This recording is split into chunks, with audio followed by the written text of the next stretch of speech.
Hello, my name is Reverend Dr. May Elise Cannon. Today is Saturday, it's November 30th. Today is day 421 since the attacks by Hamas and other militants on the south of Israel, October 7th of last year.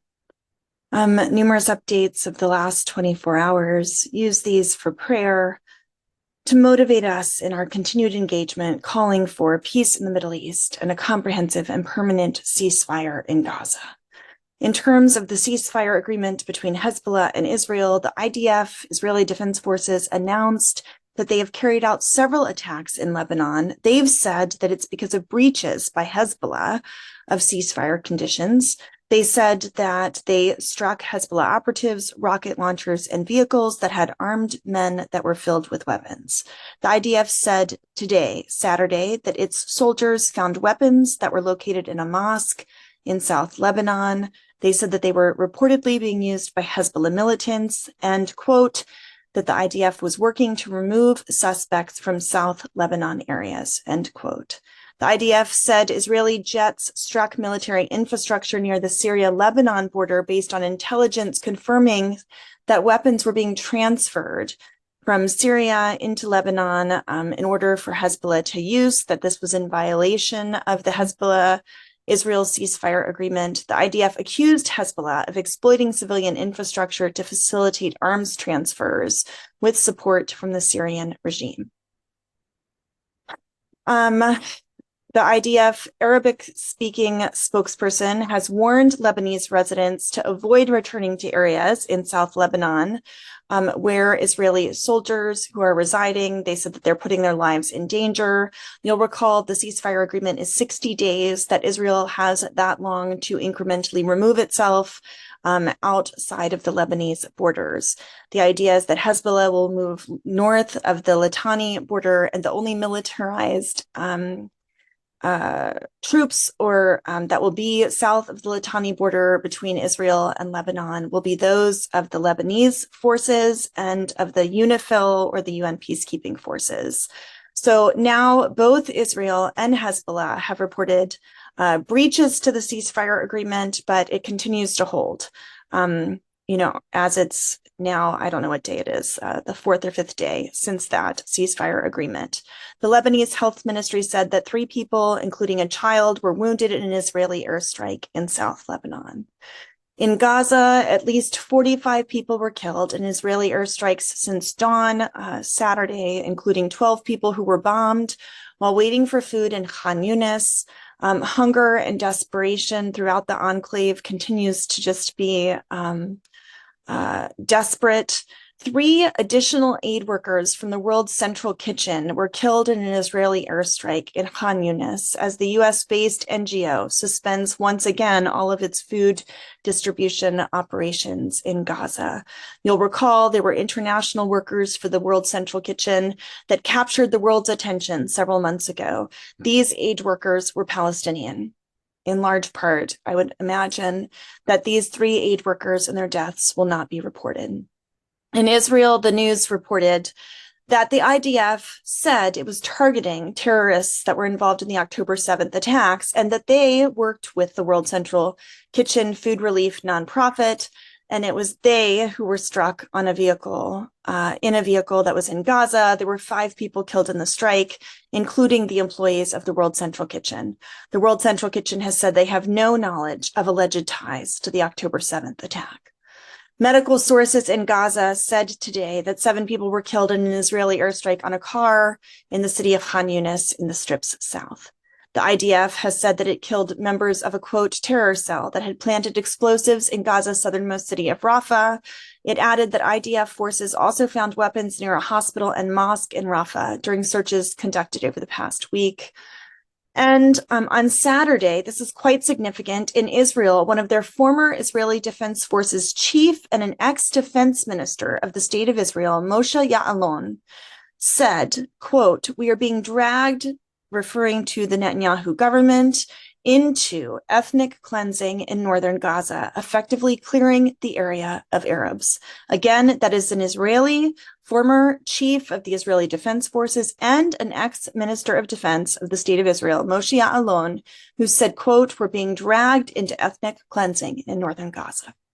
The death toll in Gaza is at least 44,382 Palestinians killed in what now Israeli military officials are calling ethnic cleansing.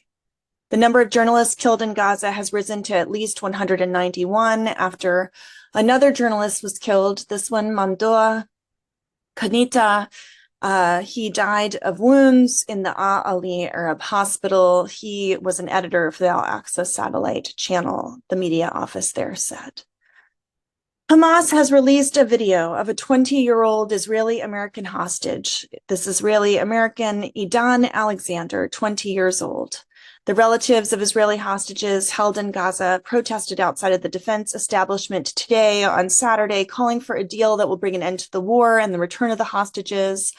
In a statement, Anav Zonkaker, the mother of the hostage Matan, attacked Netanyahu and his allies for rushing to pave roads and to establish settlements in Gaza right above the hostages' heads as they rot in the tunnels.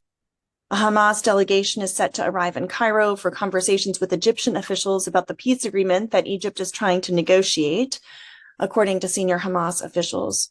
And the IDF has said that a missile approaching the east from the east was shot down before entering Israeli territory overnight into Saturday morning. It added later that a drone approaching Israel from the east was also intercepted on Saturday by the Israeli Navy.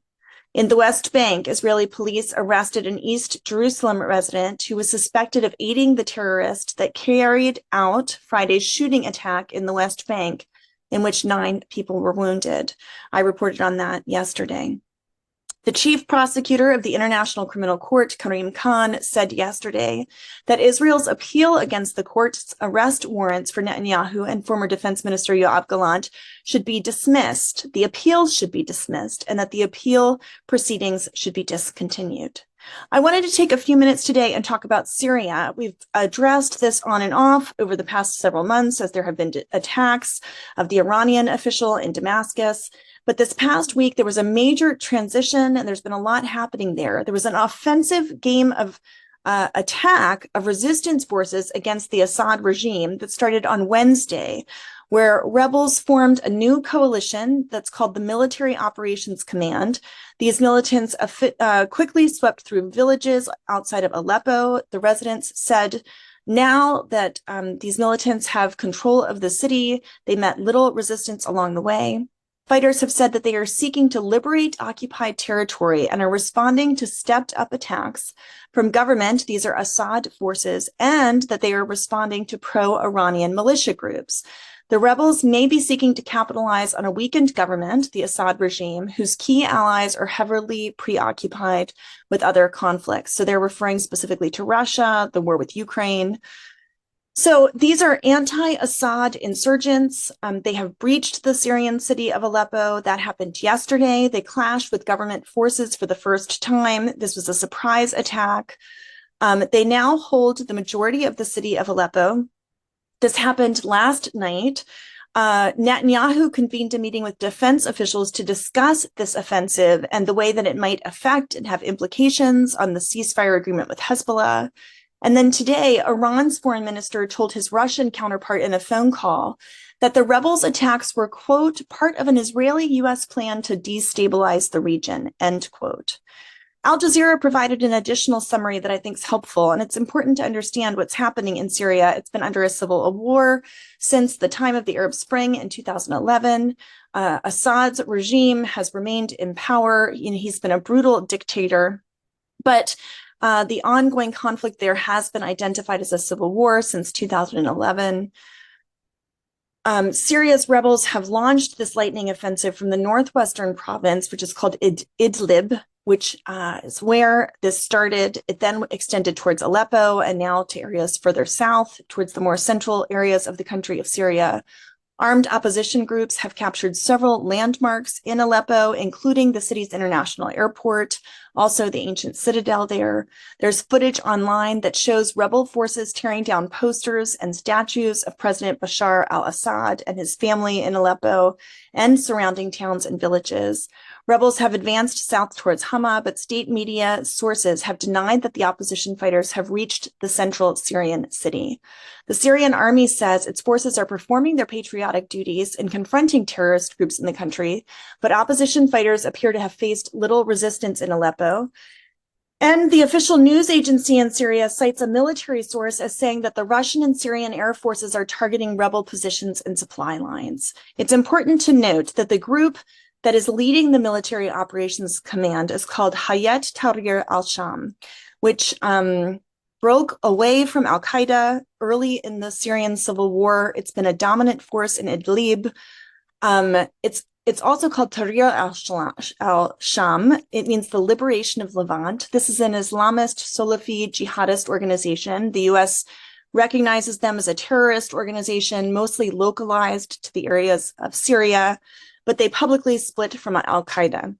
So I wanted to be sure just to spend a few minutes letting you know what's happening there in Syria. Also, Thailand has upgraded their travel warning today, saying that intelligence indicates those behind the murder of the Chabad emissaries, V. Kogan, he's the rabbi that was killed in the United Arab Emirates, the UAE, also plan to target Israelis in Southeast Asia.